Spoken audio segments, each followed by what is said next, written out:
Hi, it's so nice to see you again. Thank you so much for being here. We're really, really excited to kind of go on a deep dive of more about SneakHeads and you as an artist and everything that you have um, been building with SneakHeads. I'm super excited to have you. Thanks for Um, having me, Taylor. It's good to be with you. Most definitely. Can you tell us a little bit more about your background and, if SneakHeads is your full-time gig or is this just a passion project? What was your journey to kind of getting here? Like, what's your artist journey? I'd love to hear more about that. Great question. I like to start by talking about my background. So we've got like bricks. There's got that was just too easy. Career-wise, so I started off. I studied civil engineering first of all. I liked the idea of being an architect or an engineer. I knew that I wanted to kind of fuse my love of drawing and creating and making things. So I was working for a firm of structural engineers, urban designers, architects, and then decided to kind of change track and did a part-time course at art college and started to manage the art gallery there, started to kind of really enjoy a freer, less risky way of creating where buildings didn't need to stand up necessarily. And so went from there and then kind of finished art college and was a graphic designer basically at the other side of that. And I suppose for the last 20 odd years, I've been brand designer, consultant, and then the last couple of years moving into more product design. So that's the background, and that's included some really interesting things, from designing legal tender coins to big public art sculptures. I'm working with loads of organizations and people across industries. The bit that I really love is working with people, humans, and kind of telling those stories and discovering those stories. So yeah, and weaved into those projects has always been this kind of involvement of young people, children, and following their fascinations and I've certainly included our two boys who are now 15 and 13. Can you believe it? I can't believe it. They've since they were tiny, they've been working with me creatively on proper grown-up projects. So That's really cool because I feel like it's not often that you kind of get that. So that's really cool that you're doing that with them. yeah, it's I mean they're more talented than I. I remember feeling creative. I remember feeling like there were certain things I was kind of strong at when I was younger, but the boys, Maxwell and Otis, they're much more talented than I ever was, and they uh, they I love observing the way that they think differently, and so even the projects that I'm involved in that I charge clients for, I do genuinely contribute towards the boys' time when they've helped me with breakthroughs. And I'm happy to tell clients as well. So I'm not kind of, they're not hidden behind some curtain in an engine room. And they've been able to come with me into professional environments and, pitch ideas and ask questions. And sometimes they've even been invited. So SneakHeads was sort of born out of my brand consultancy business is called Imagination because I like making up new names. Obviously, merging imagination, innovation, and SneakHeads was really a celebration of the things that the boys really liked. They love sneakers and sneaker culture and collecting, spending lots of money on that. So most people will know it's an expensive habit, and as a parent, you are funding an expensive habit. But it's good. It's got a creative side to it.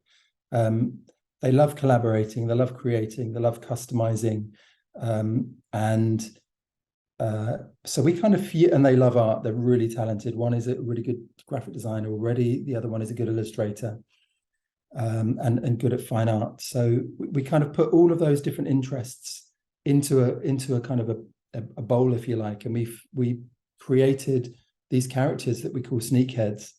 And my intention is not just to bring these characters into the world and make this amazing, creative, collaborative, connected environment, but I want the boys to run this business. You know, I want them to own it because it's formed from their DNA. And I will just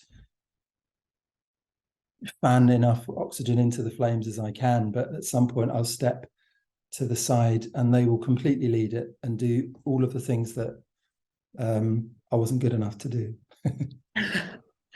Well, I think you have to be pretty good at it because you've been building it from the ground up. It's absolutely incredible. Really, really enjoying, seeing things roll out slowly through the social media. And I'm sure that you have a lot of control over that. So I would love to kind of hear a little bit more about SneakHeads. Obviously, you kind of gave us a little bit background on like the inspiration behind it when it comes down to the, like the sneaker side of the sneaker culture that you have. But I would love for you to kind of give us a little bit more background on where that came from and what made you want to utilize like NFTs as well. That's something that would be very interesting to hear.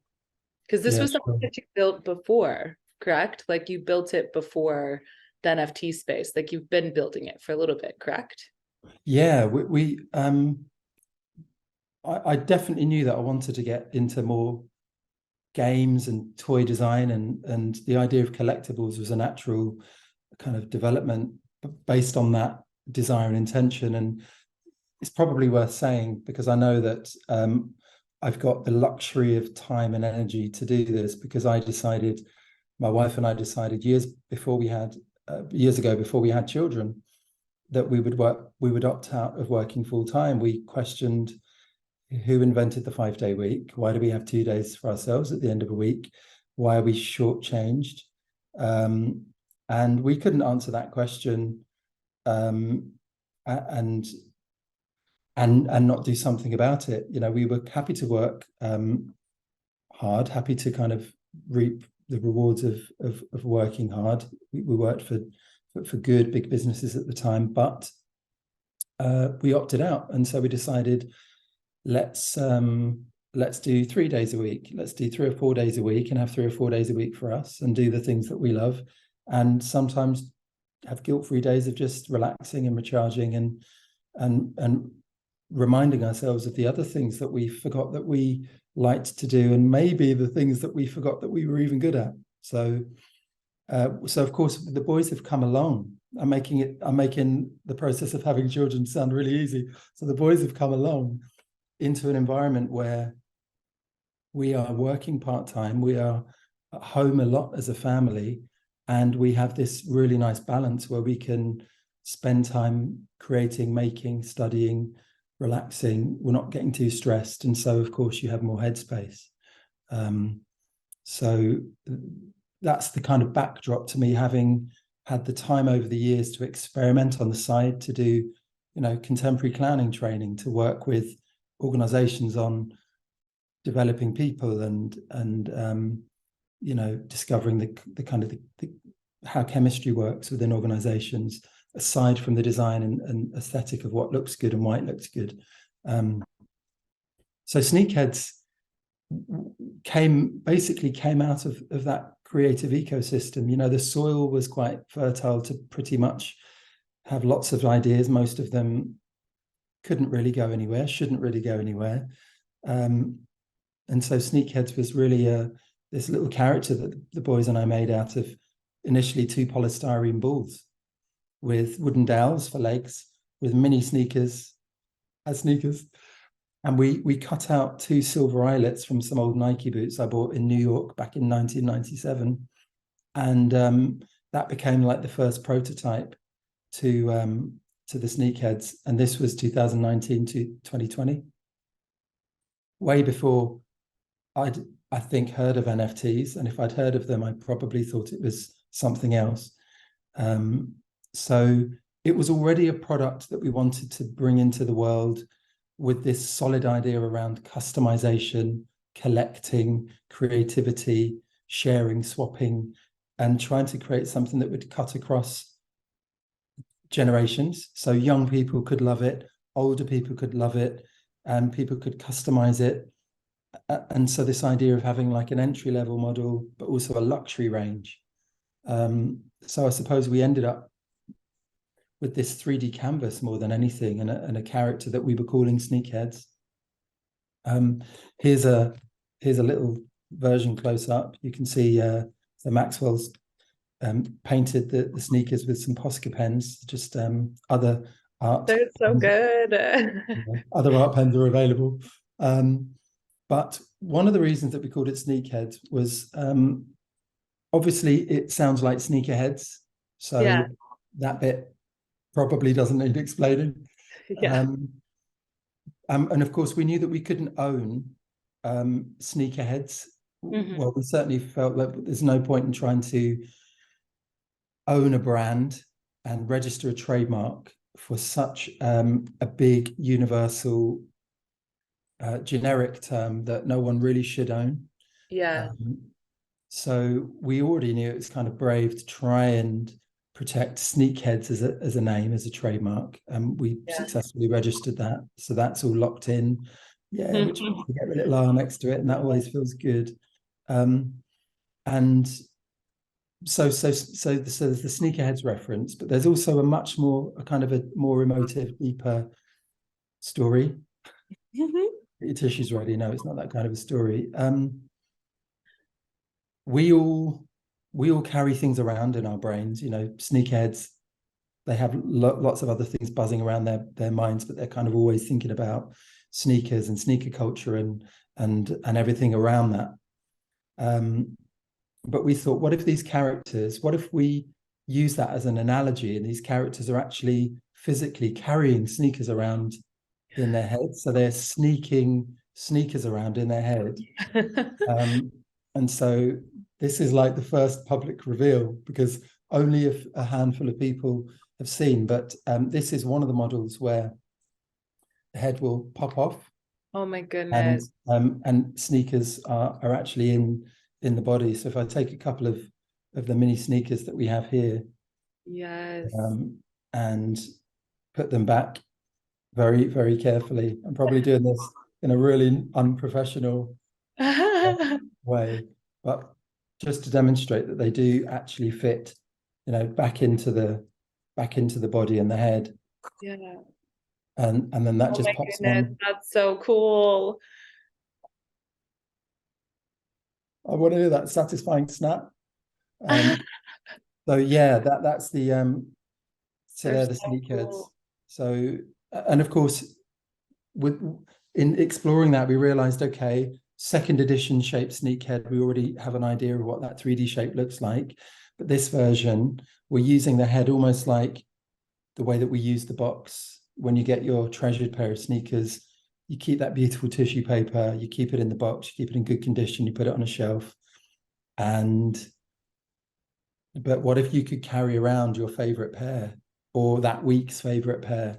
What if you could customize and have this phenomenal pair of sneakers that meant a lot to you for lots of different reasons, and you carried them around with you? And so this is what these little guys are able to do.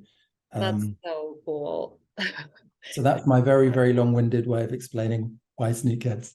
Yeah, no, but I think that that's beautiful, because anybody could have just named it SneakHeads and not really have much story, or, you know, what is your why? You know, that is something that we hear all the time, and it elaborates so much more than it just being, well, we're sneakerheads, so we decided to make SneakHeads. Just the whole everything about it. Absolutely love to kind of hear the background story. You've kind of mentioned a few times, like, more about customization.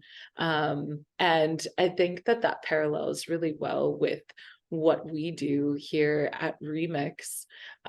So we've recently released a sneaker on, like, a sneaker blank, I on saw that. Yeah, so that's a new one that we recently released. Have you had a chance to play with any sneakhead textures or anything? Have you had any ideas around possibly like releasing any collections on Remix anytime soon? Yes, yes, and a big yes with capitals. Um, so I've not I've certainly played with the remix platform. You know, I've got a little t-shirt design going on. I just got my really cool rec deck, and yeah, I Yeah. was enjoying spinning that around on the screen earlier. I looked at Cychrome's recent design of the blank sneaker, and yeah, so I'm absolutely loving what Remix have already brought to the world, and their creative invitation to play and to customize and to add your take, you know, and to decorate and pattern and design onto the 3D models. Yeah, we absolutely want to. I think we've already found a way to, you know, to connect the Sneakheads world to Remix ecosystem, and just use that as I said before as basically it's a 3D canvas for people to just experiment and explore and customize, and you know, the provocation of a 3D shape as a canvas for many people is more compelling than a blank A4 piece of paper. I was thinking about this earlier. This isn't rehearsed, but I was just thinking about, you know, one of the most exciting things for creative people and one of the most daunting things for creative people is a blank sheet of paper.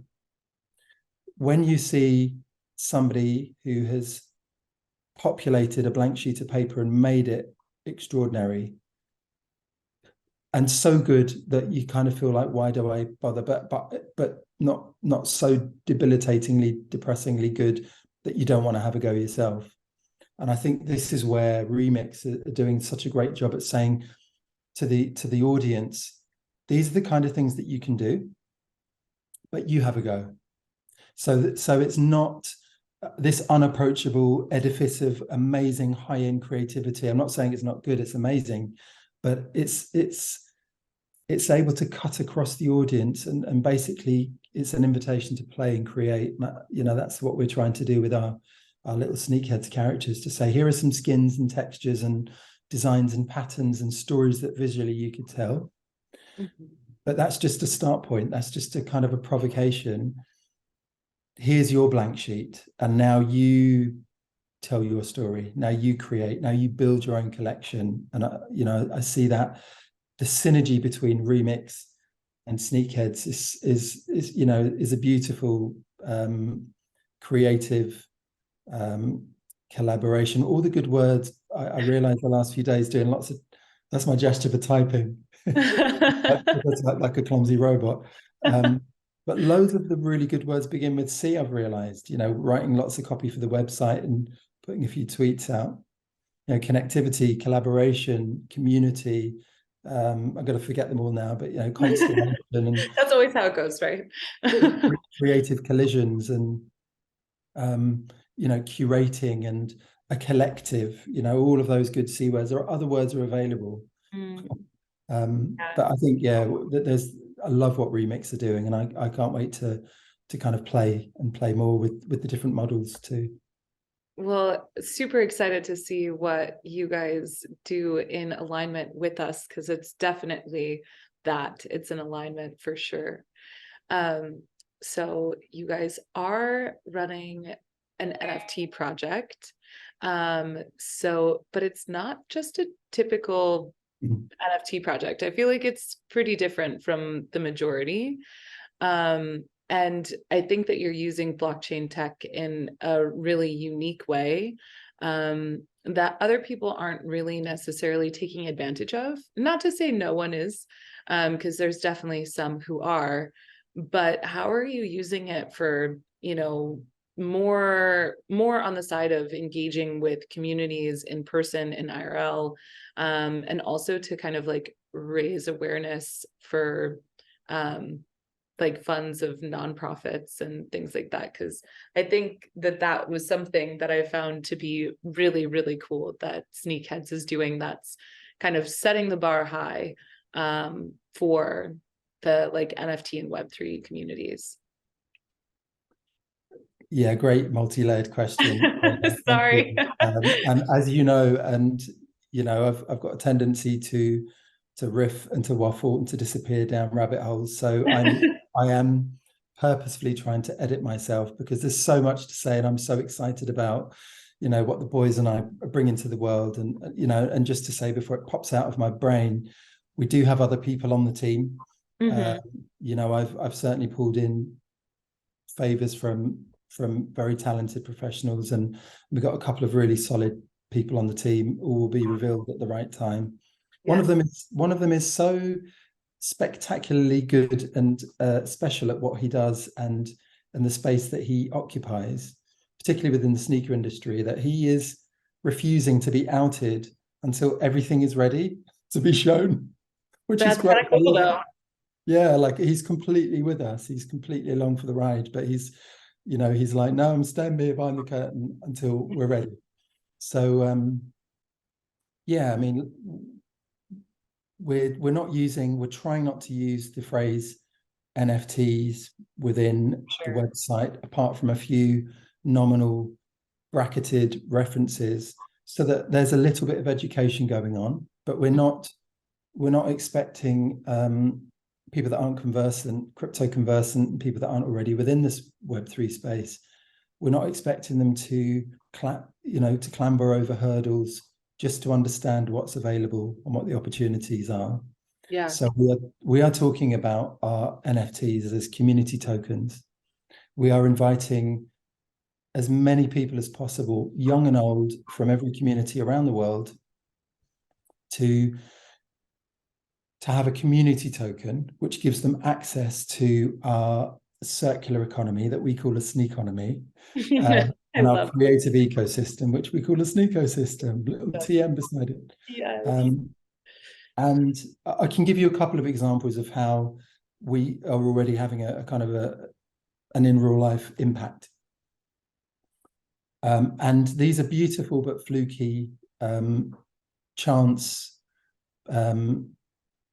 opportunities that we kind of stumbled across. So because, by their styling, these guys they're without gender, and they are not really human, but they can tell our stories. They can be a vehicle to tell our stories. They can be a canvas, but they don't have hair, and it's all about what will we skin them with. So I thought to myself, as an experiment, what if I called two like well-known charities and just say, look, we've got these characters, we're going to launch them, we're going to use NFTs, and I'll explain what that is as a way of building a community, and then we will find a really smart way, because the technology allows this now, to build in royalties and donations and a mechanism that is all locked and can be queried and has absolute transparency and is immutably, captured on the blockchain. So no one has to worry. Once we agree, this is what you'll get. This is what you'll get.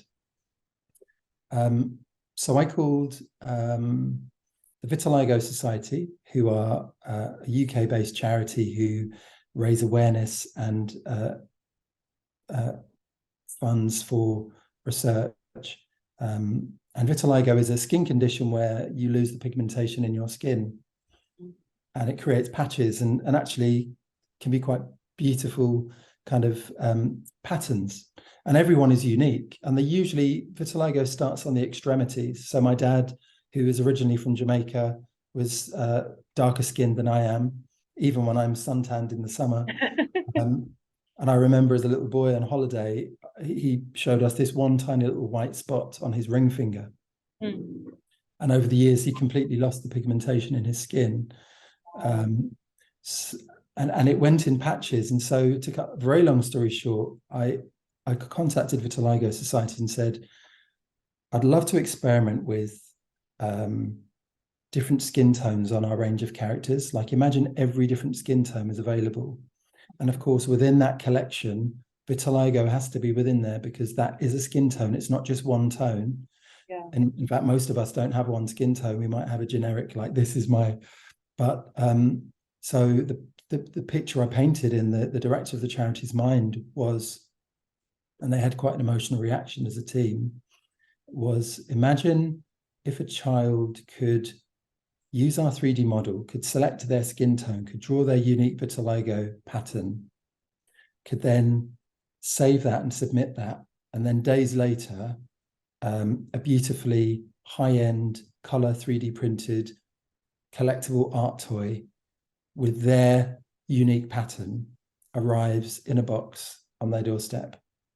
And then imagine if they make that available and other people love that character too, and somebody else wants to make that, a t-shirt with that character on, then that young person gets a royalty every time somebody orders that garment, or they make the character available so that other people can have that art toy, that objet d'art, that collectible too. Imagine if you had a whole collection where they weren't the vitiligo range, they were simply a range of different collectibles, and you were just led by the ones that inspired you, that you loved, that connected with you. But and so it's one story in potentially, and I'm going to be ambitious, millions of stories where everyone could create something that somebody else could fall in love with, and everyone could have that generous experience that artists have, which is to create something and bring it into the world and give it over for other people to enjoy. And in doing that, we create a circular economy where we are inviting people to come, to play, to collaborate. Why shouldn't young children work with international artists? That's some of the work that I've been doing over the years with Forest of Imagination. It's in its 9th or 10th year now. So that's a little glimpse of what we're doing. So at the moment, we've run a colouring competition with Alopecia UK and Vitiligo Society, and we're going to take those designs and drawings, and we're going to use those as our start point to build those characters. And that becomes the provocation, so that other people, young people and older people, can see, oh, that works, that looks good, I could do my own one, right? And then they can play. Yeah, I love that. And honestly, I mean, it's something that no one else is like really tapping into, the longevity of like being able to donate back to those kids, and like the research back to the organizations that you're connecting with. So it's a really, really amazing way to actually utilize blockchain tech, and everything, it aligns perfectly with what you were already like envisioning. But now we have like the digital certificate, that goes along with that, and can forever give money back to those families. Because we all know, going through any kind of like having the research to go back to it costs a lot of money. So I really, really love just the mission that you're on, beyond just creating cool art, giving creativity to kids, and building a business with your own kids. It's crazy. Like, you are checking so many boxes. It's really amazing to see. I've just got a spreadsheet and I'm just checking boxes. There's no, I'm going to be really honest and open now. There is no genuine motivation here. I found this spreadsheet online, and it just said, if you could tick these boxes, that would be good. No, yeah, just because I left it out, and I realized that I'm really kind of like milking it in terms of like, my goodness, when is he going to stop talking? But the agreement that we've had with, so these are just 2 charities that we've started with. We can do endless partnerships across collections in different communities around the world relevant to those areas, and those people can lead those projects, and they can come into the community with their own concept of how we can help these individuals, these groups of people. And all you need is an idea, and we've got the ecosystem, the same as remx. You're creating an ecosystem. There will never be a lack of good ideas of how we can do good, and so I think that's the nice thing, that the start point for SneakHeads for us wasn't, hard-nosed, it wasn't business. I've self-funded everything, so we 100% own it. You know, we're not, we can completely dictate the direction, and we absolutely can protect the motivation behind it, aside from the spreadsheet that I mentioned. So we've said to the charities that we've spoken to, this is what we're going to donate to you. And they've both said, that's brilliant. But, you know, even if it wasn't the money, just the awareness, just the story. By the way, they both said to us, you've stumbled across something that we've struggled with, which is something that is really going to appeal to particularly young boys going into their teenage years. There is nothing on the market for them at the moment. These two particular charities that talks to them, that they can connect with, that they can have held up as something that they not only will relate to, but be proud of, celebrate and champion. Yeah. And so we're really excited that, like I said, we kind of stumbled across an opportunity, and we're absolutely running with it, because we can't not do it now. So yeah. Well, we are super excited to see it all come to life. We're following along on your socials, and, you know, hoping to see more alpha drop and when you're going to be releasing and all that good stuff. But thank you so much for joining us, and sharing all of the information that you have with our community. And we're really excited to see where it goes. And Taylor, thank you. Thank you for listening. Thank you for not falling asleep. Thank you for not no, not at all. camera. Thank you so much. It's really been amazing.